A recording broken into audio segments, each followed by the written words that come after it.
ನಮಸ್ಕಾರ. ಇವತ್ತು ಬದನೆಕಾಯಿ ಪಲ್ಯ ಯಾವ ಥರ ಮಾಡೋದು ಅಂತ ನೋಡ್ಕೊಂಬರೋಣ.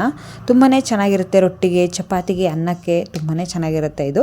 ಈಗ ಇಲ್ಲಿ ಒಂದು 3 ಬದನೆಕಾಯಿ, ಮುಳ್ಳು ಬದನೆಕಾಯಿ ತೊಗೊಂಡಿದ್ದೀನಿ. ಅದನ್ನು ಸಣ್ಣದಾಗಿ ಕಟ್ ಮಾಡ್ಕೊತಾ ಇದ್ದೀನಿ. ಇಲ್ಲಿ ಒಂದು ಪಾತ್ರೆಗೆ ನೀರನ್ನು ಹಾಕಿ ಅದರಲ್ಲಿ ಒಂದು ಸ್ವಲ್ಪ ಉಪ್ಪನ್ನು ಹಾಕಿ ಇಟ್ಕೊಂಡಿದ್ದೆ.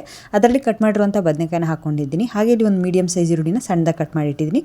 ಹಾಗೆ ಒಂದು ಸ್ವಲ್ಪ ಹುಣಸೆ ಹಣ್ಣನ್ನು ಬಿಸಿನೀರಲ್ಲಿ ನೆನೆಸಿಟ್ಟಿದ್ದೀನಿ ಮತ್ತು ಹಸಿ ಖಾರ ಇಷ್ಟನ್ನು ತೊಗೊಂಡು ಇಟ್ಕೊಂಡಿದ್ದೀನಿ. ಇಲ್ಲಿ ಒಂದು ಬಾಣಲೆಗೆ ಒಂದು 2 ರಿಂದ 3 ಸ್ಪೂನ್ ಆಗೋಷ್ಟು ಎಣ್ಣೆ ಹಾಕ್ಕೊಂಡು, ಎಣ್ಣೆ ಬಿಸಿ ಆದಮೇಲೆ ಸಣ್ಣ ಕಟ್ ಮಾಡಿರುವಂಥ ಈರುಳ್ಳಿನ ಹಾಕ್ಕೊಂಡು ಒಂದು ಸ್ವಲ್ಪ ಕೆಂಪಗಾಗೋರು ಈರುಳ್ಳಿನ ಫ್ರೈ ಮಾಡ್ಕೊಂಡಿದ್ದೀನಿ. ನಂತರ ಇದಕ್ಕೆ 1 ಟೀ ಸ್ಪೂನ್ ಆಗುವಷ್ಟು ಹಸಿ ಖಾರನ ಹಾಕ್ಕೊಂಡು ಚೆನ್ನಾಗಿ ಮಿಕ್ಸ್ ಮಾಡ್ಕೊಂಡಿದ್ದೀನಿ.